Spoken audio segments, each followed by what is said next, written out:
जन उत्तराखंड बुलेटिन में आप सभी दर्शकों का स्वागत है और आपके साथ मैं जुड़ी हूं लीजा। खबरों पर बात करेंगे, लेकिन एक नजर हेडलाइंस पर।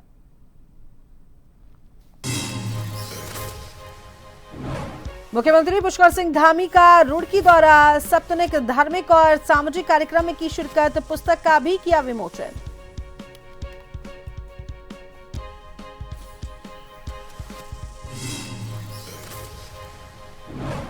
हल्द्वानी में फर्जी दस्तावेजों से बने 48 स्थायी निवास प्रमाण पत्र रद्द, 150 से 200 दस्तावेजों की पड़ताल, कई मामलों में चौंकाने वाले खुलासे, एसडीएम 15 दिनों में करेंगे पूरी जांच।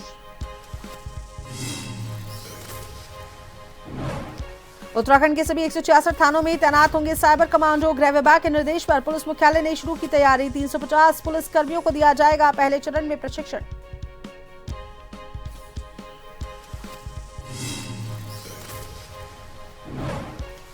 रजिस्ट्रेशन शुल्क और स्टाम्प ड्यूटी में बढ़ोतरी, गरीब मध्यम वर्ग पर बड़ा बोझ, जनता ने की वापसी की मांग।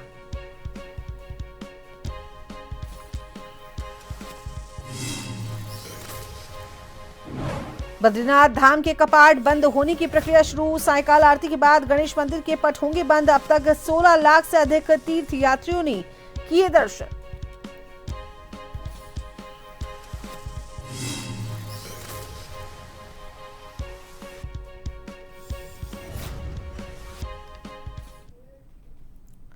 तो वहीं उत्तराखंड के मुख्यमंत्री पुष्कर सिंह धामी रुड़की के जीवनदीप आश्रम पहुंचे, जहां उन्होंने धार्मिक सामाजिक कार्यक्रम में शिरकत की। मुख्यमंत्री धामी के साथ उनकी धर्मपत्नी गीता धामी भी मौजूद रहीं। सीएम धामी और उनकी पत्नी गीता धामी ने आश्रम परिसर में विधि विधान से पूजा अर्चना उन्होंने की, हवन पूजन किया। कार्यक्रम का प्रमुख आकर्षण 1100 बाल कन्याओं का पूजन रहा। मुख्यमंत्री ने कन्याओं के चरण पखारे, तिलक किया और उपहार वितरित किए। स्वामी सत्यमित्रानंद गिरी सभागार के लोकार्पण को लेकर भी श्रद्धालुओं में खासा उत्साह देखने को मिला।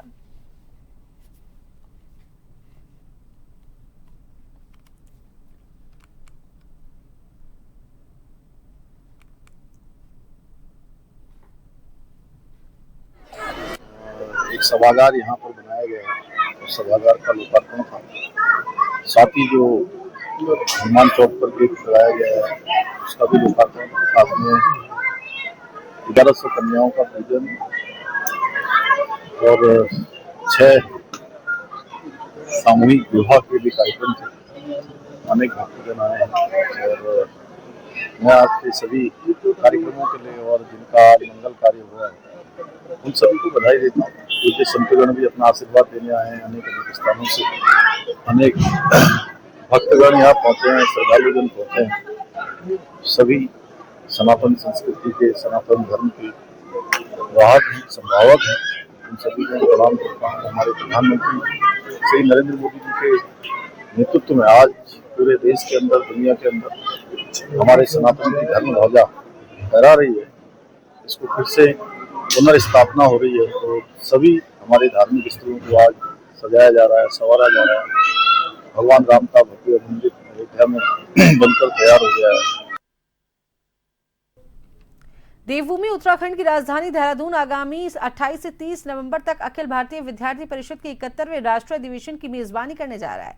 परेड ग्राउंड में आयोजित होने वाले इस अधिवेशन का उद्घाटन 28 नवंबर को सुबह 11:30 बजे होगा, जिसमें इसरो के पूर्व चेयरमैन एस सोमनाथ मुख्य अतिथि के रूप में शामिल होंगे। पश्चिम उत्तर प्रदेश के क्षेत्रीय संगठन मंत्री मनोज निखरा के अनुसार देश भर के 46 प्रांतों से लगभग 1500 प्रतिनिधि इस 3 दिवसीय कार्यक्रम में हिस्सा लेंगे। अधिवेशन को सफल बनाने के लिए उत्तराखंड के कार्यकर्ता तैयारियों में जुटे हैं।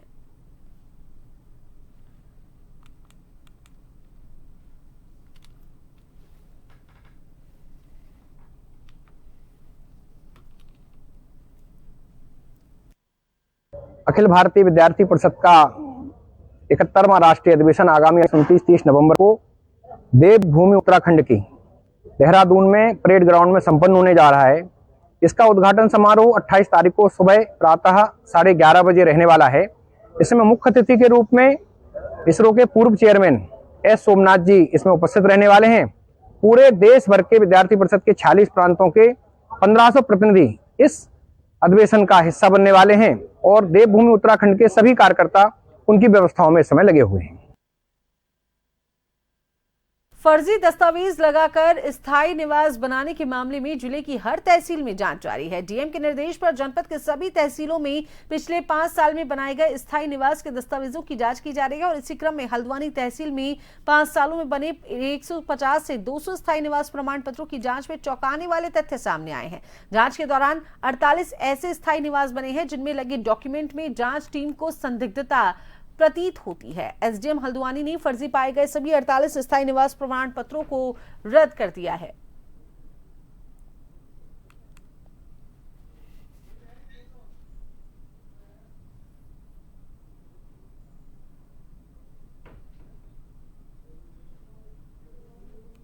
एक प्रमाण पत्र के संबंध में जांच की गई जिसमें कि कई प्रकार की अनियमितताएं पाई गई थी। उस प्रमाण पत्र को निरस्त भी किया गया था। तहसीलदार के द्वारा उस संबंध में एफआईआर भी दी गई है। उसी के क्रम में माननीय मुख्यमंत्री जी द्वारा संज्ञान लेते हुए सभी प्रमाण पत्रों की जांच करने के निर्देश दिए गए थे, जिसमें तहसील हल्द्वानी में 2020 से अभी तक जितने प्रमाण पत्र जारी हुए हैं सभी की जांच की जा रही है। वर्तमान में 2020 से लेकर 25 तक के हमारे 1200 प्रमाण पत्र में चिन्हित किए हैं जिनकी अभी जांच चल रही है, जिस जांच में अभी 150 से अधिक प्रमाण पत्रों का जो डॉक्यूमेंट्स है उसको स्क्रूटाइज किया जा चुका है, जिसमें 48 से अधिक ऐसे प्रमाण पत्र हैं जिनमें अनियमितताएं हैं जिनको निरस्त किया जा रहा है और जो भी उसमें अभिलेख हैं उनकी पुष्टि की जा रही है। यदि कोई कूटनीतिक अभिलेख उसमें पाया जाता है तो उसमें भी प्राथमिकी दर्ज की जाएगी। डोईवाला शुगर मिल के गन्ने पेराई सत्र का शुभारंभ हो गया है। पूर्व कैबिनेट मंत्री प्रेमचंद अग्रवाल व डोईवाला विधायक ब्रजभूषण गैरोला ने क्रेन में गन्ने की पुली डालकर विधिवत पूजा अर्चना के साथ गन्ना पेराई सत्र का शुभारंभ किया। आपको बता दें कि शुगर मिल गन्ना पेराई सत्र 2025-26 के शुभारंभ के लिए आज 21 नवंबर की तारीख नियत हुई थी, जिसमें गन्ना विकास मंत्री सौरभ बहुगुणा को पहुंचकर मिल के पेराई सत्र का शुभारंभ करना था, पर किन्हीं कारणों से गन्ना विकास मंत्री नहीं पहुंच पाए।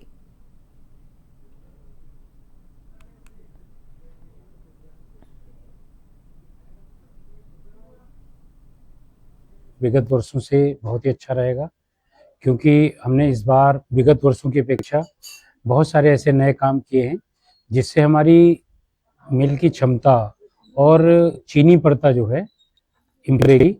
इस बार पेमेंट और किसानों से रिलेटेड जितनी भी सारी चीजें हैं उस पर भी ध्यान दिया गया है। किसान भाइयों को बहुत बहुत बधाई शुभकामनाएं देता हूँ। किसान भाइयों ने मेहनत से बहुत परिश्रम से गन्ना अपने खेतों में उगाया और निश्चित तौर पर हमारी sugar mill Doiwala sugar mill में लगातार जो है प्रोडक्शन काफी कुछ वर्षों से बहुत अच्छा हो रहा है और हम किसान भाइयों के साथ, पूरी सरकार उनके साथ है। उत्तराखंड में कर्मचारियों की हड़ताल पर 6 महीने के प्रतिबंध और एस्मा लागू होने के बाद राजनीतिक माहौल गर्मा गया है। रामनगर में कांग्रेस कार्यकर्ताओं ने सरकार के खिलाफ पुतला दहन कर इसे लोकतांत्रिक अधिकारों पर हमला बताया। पूर्व विधायक रणजीत सिंह रावत ने भाजपा सरकार पर तानाशाही रवैया अपनाने का आरोप लगाते हुए प्रदेशव्यापी आंदोलन की चेतावनी दी। उनका कहना है कि कर्मचारी प्रमोशन, वेतन विसंगतियों और सेवाओं से जुड़े मुद्दों पर आवाज उठा रहे थे। अब ऐसे में एस्मा लागू करना गलत है। सरकार का तर्क है कि प्रशासनिक कार्य प्रभावित होने से कदम आवश्यक है और इस मुद्दे ने राजनीतिक टकराव बढ़ा दिया है।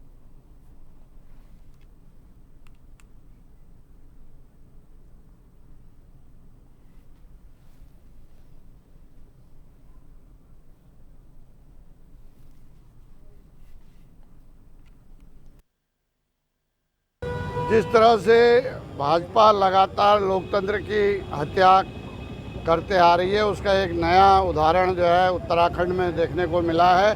कर्मचारी यूनियनों पर जो है रोक लगाने के लिए जो एस्मा कानून लागू किया गया है, वो भी उसकी लोकतंत्र में कोई जगह नहीं है। वो जनता की आवाज़ को दबाने का काम कर रहे हैं। हम सरकार को चेताना चाहते हैं कि तत्काल इस एस्मा को हटाया जाए, अन्यथा कांग्रेस अन्य जितने भी जनविरोधी कार्य सरकार कर रही है उनके साथ साथ इस एस्मा मुद्दे पे भी बड़ा जन आंदोलन चलाने का काम करेगी। हरिद्वार के रोशनाबाद में स्थित किरबी कंपनी के कर्मचारियों ने अपनी लंबित मांगों को लेकर बड़ा प्रदर्शन आज किया। श्रमिकों ने शिवालिक नगर से रैली निकालकर श्रम विभाग पहुंचकर विभाग के गेट पर धरना शुरू किया। और आपको बता दें कि मजदूरों का ये कहना है कि अप्रैल 2025 से उनकी कई मांगे लंबित हैं, लेकिन ना तो कंपनी प्रबंधन और ना ही श्रम विभाग कोई कार्रवाई कर रहा है।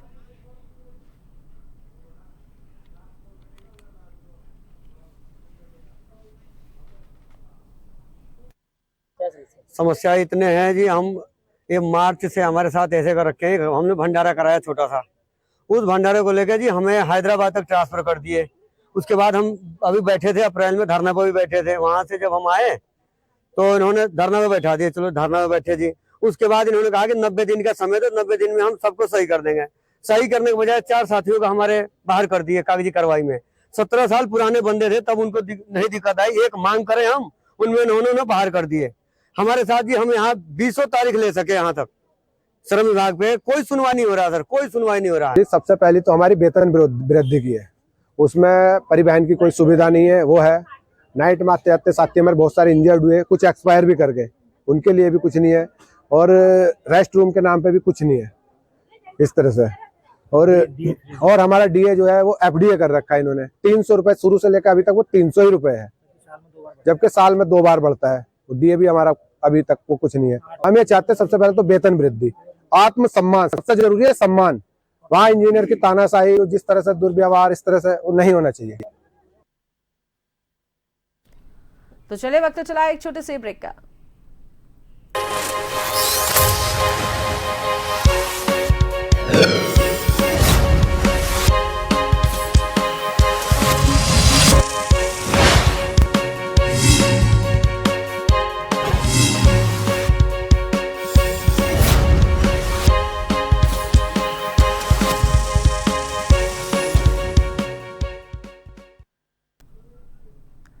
ब्रेक के बाद स्वागत है। चलिए खबरों पर बात करेंगे। तो हरिद्वार के अमेरिकन आश्रम को लेकर विवाद एक बार फिर से गर्मा गया है। जी हाँ, आपको बता दें कि जो हरिद्वार के जो अमेरिकन आश्रम वहां पर है, उसको लेकर विवाद फिर से गर्माता हुआ नजर आया। इस बार भाजपा से जुड़े स्वामी राम विशाल दास पर आश्रम की जमीन पर कब्जा करने की कोशिश का आरोप लगा है। स्थानीय लोगों ने सिटी मजिस्ट्रेट को ज्ञापन देकर पूरे मामले की उच्च स्तरीय जांच की मांग की है। अमेरिकन आश्रम पहले भी कब्जे के विवाद में सुर्खियों में रह चुका है। कांग्रेस और भाजपा दोनों दलों के नेता समय समय पर इस विवाद से जुड़े रहे हैं, लेकिन हर बार मामला दबता रहा। अब नया विवाद तब उठा जब कांग्रेस छोड़ भाजपा में आए राम विशाल देव, जिन्हें अब वैष्णव संप्रदाय के संत स्वामी राम विशाल दास के नाम से जाना जाता है, ने आश्रम को विश्व सनातन महापीठ बनाने की घोषणा कर दी है। और इसी घोषणा के बाद आश्रम की करीब 30 बीघा जमीन पर शिला पूजन कार्यक्रम आयोजित किया गया, जिस पर कब्जे के प्रयास का आरोप लगाया जा रहा है। स्वामी राम विशाल दास खुद को बाबा हठ योगी का शिष्य और उत्तराधिकारी बताते हैं, जबकि ट्रस्टियों की वैधता को लेकर गंभीर मतभेद सामने आए हैं।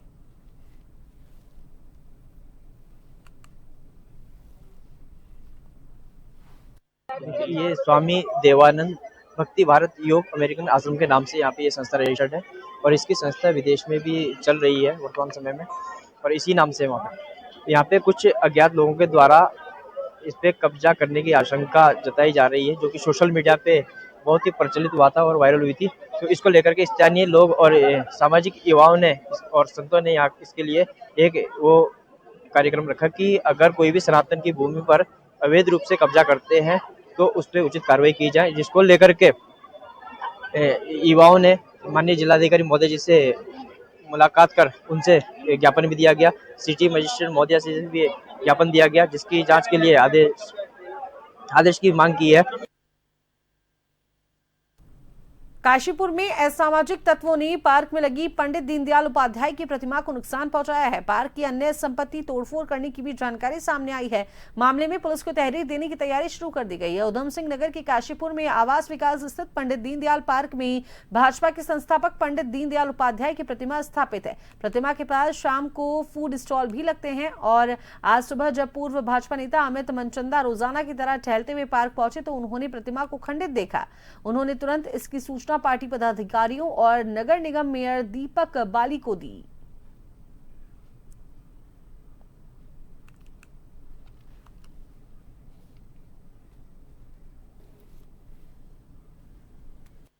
आज हम जैसे सुबह यहाँ पार्क में आते रहते हैं, तो हमने एकदम अचानक ही देखा पंडित दीनदयाल जी की प्रतिमा के साथ कुछ अज्ञात व्यक्तियों द्वारा अभद्र व्यवहार, मतलब कि उनकी प्रतिमा को साथ छेड़छाड़ करी गई है। किसी धारदार हथियार से, भारी चीज से इनके मतलब चेहरे पे प्रहार किया गया। तो हमने तुरंत ही अपने नगर निगम प्रशासन को सबको अवगत कराया घटना के बारे में। जिला अध्यक्ष मनोज पाल जी को भी अवगत कराया, क्योंकि पंडित दीनदयाल जी हमारी पार्टी के संस्थापक हैं। आगे कार्रवाई की तैयारी है? आगे हमने नगर निगम को बता दिया है, नगर निगम भी कार्रवाई कर रही है और इसमें हम तहरीर देने जा रहे हैं पुलिस को कि जल्द से जल्द इसमें जिन भी व्यक्तियों द्वारा ये घृणा कृत्य किया गया है उन पे मतलब अनुचित कार्रवाई हो और भविष्य में ऐसी घटना दोबारा ना हो। बस ये इस टाइम पे पता चल रहा है कि शायद कोई नशेड़ी हो या कोई असामाजिक तत्व हो जिसने रात में ये घृणित काम किया है। ये करके उसको मिला क्या? कुछ नहीं। ये ऐसे ऐसे लोग जो है समाज के लिए एक धब्बा हैं और समाज को परेशान करने वाली बातें हैं।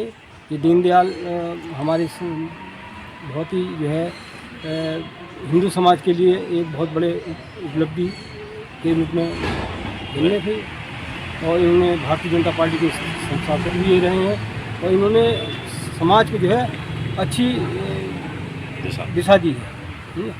आप किस तरह की कार्रवाई आप लोग आगे कर रहे हैं इसमें हम FIR लॉन्च कराएंगे और नगर निगम को जो है सूचित करेंगे। जो भी उचित कार्रवाई होगी उससे चंपावत जिले के लोहाघाट ब्लॉक में जंगली जानवर किसानों के लिए सरदर्द बने हुए हैं। जहां सुअर व बंदर अभी तक किसानों की फसलों को तबाह कर रहे थे, तो वहीं अब किसानों के लिए बारहसिंघा का बड़ा खतरा पैदा हो गया है। क्षेत्र के किसान नेता गंगादत्त जोशी व मोहन चंद्र पांडे ने बताया कि पहले सुअर व बंदरों से फसलों को खतरा था, अब सबसे बड़ी समस्या के तौर पर बारहसिंघा आ गया है। गंगादत्त जोशी ने बताया कि लोहाघाट के गंगनौला व उसके आसपास के क्षेत्र में बारहसिंघा ने आतंक मचाया हुआ है। उन्होंने ये भी बताया कि बारहसिंघा फसलों के साथ साथ उनके फलदार पेड़ पौधों को भी नुकसान पहुंचा रहा है। बारहसिंघा ने पेड़ों की छाल तक खा दी है।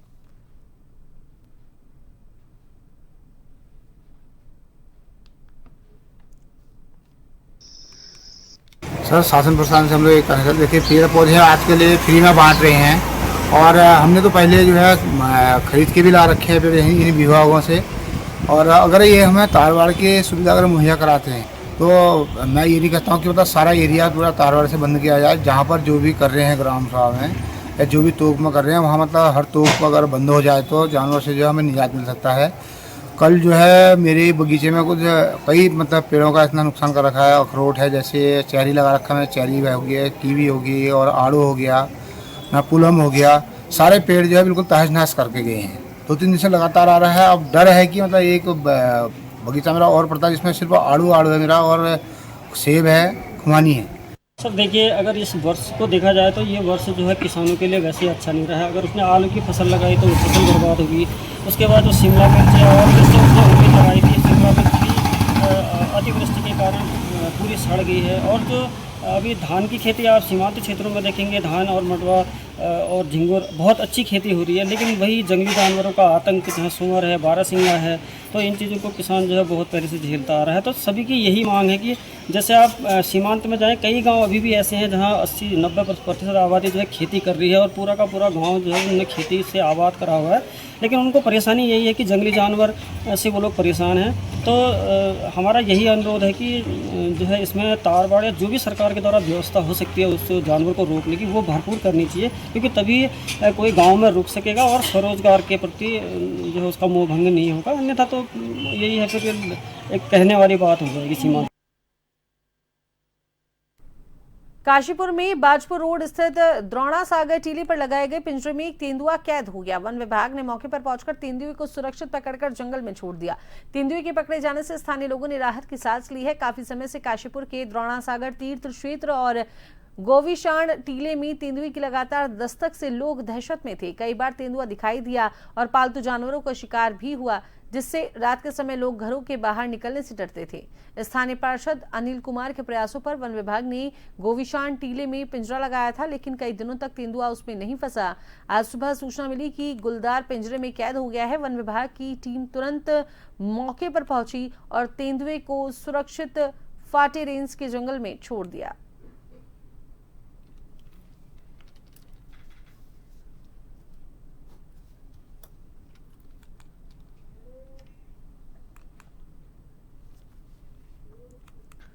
उत्तराखंड क्रांति दल ने 2027 विधानसभा चुनावों को देखते हुए अपनी संगठनात्मक सक्रियता तेज कर दी है। पार्टी के केंद्रीय प्रवक्ता देवचंद उत्तराखंडी का कहना है कि क्षेत्रीय दल होने के नाते उनकी तैयारी जनता से जुड़े वास्तविक मुद्दों पर केंद्रित है, न कि सिर्फ चुनावी दौर में दिखाई देने वाली गतिविधियों पर। उनके अनुसार उत्तराखंड क्रांति दल स्वास्थ्य, शिक्षा, रोजगार, पलायन और पहाड़ के पानी व जवानी जैसे मूल मुद्दों को लगातार उठाता है और इन्हीं के आधार पर जनता से जुड़ा मजबूत हुआ है।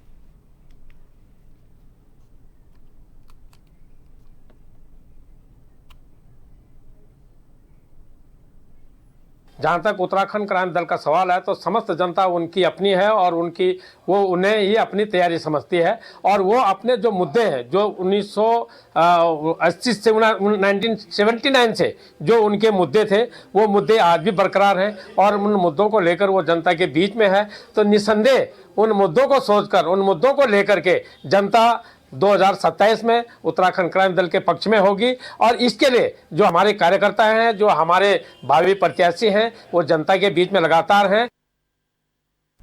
दून पुलिस को ऑपरेशन कालनेमी के तहत एक और बड़ी सफलता, एक और बड़ी कामयाबी हाथ लगी है। फर्जी तरीके से नाम और पहचान बदलकर देहरादून के एक क्लब में काम कर रहे व्यक्ति को दून पुलिस ने गिरफ्तार किया है। व्यक्ति की पहचान ममून हसन के नाम से हुई है, जो कि सचिन चौहान के नाम से देहरादून में रह रहा था। हैरानी की बात तो देखिए ये है कि ये व्यक्ति भारत का नागरिक नहीं, मूल रूप से ये व्यक्ति बांग्लादेशी है और अवैध रूप से कूट रचित दस्तावेज बनाकर अपनी पत्नी के संग देहरादून के नेहरू कॉलोनी क्षेत्र में रह रहा था। पुलिस ने दोनों ही आरोपियों को गिरफ्तार कर लिया है और फिलहाल किस तरह के लोगों के जरिए नकली दस्तावेज उनके द्वारा बनाए गए इस बारे में पूछताछ जारी है और जल्द ही दोनों आरोपियों को न्यायालय भेजा जाएगा।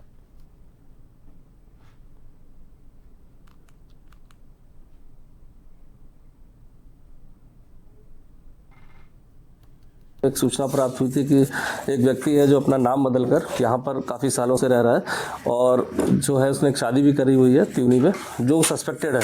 तो इसके आधार पर काफ़ी दिन से टीम हमारी इन दस्तावेजों की जांच कर रही थी कि जिससे कि ये प्रमाणित किया जा सके कि व्यक्ति यहाँ का नहीं बांग्लादेश का है। और जब सारे जाँच के बाद हमें पता चला कि व्यक्ति बांग्लादेश का निवासी है, इसका नाम ममून हसन है।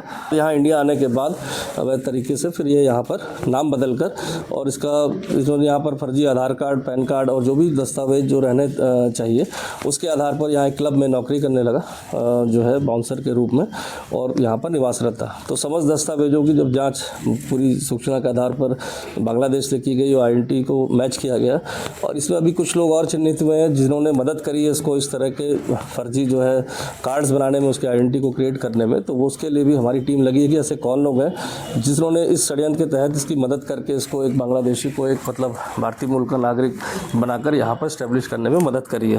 तो इस पर अभी 2 लोग की इसमें गिरफ्तारी हुई है और बाकी अन्य लोग के इसमें 2 लोगों के नाम आए हैं जो पूछताछ में निकले हैं, जिसके लिए हमारी टीम आगे काम कर रही है। अभी के इस बुलेटिन में इतना ही। बने रहिए जन टीवी के साथ। नमस्कार।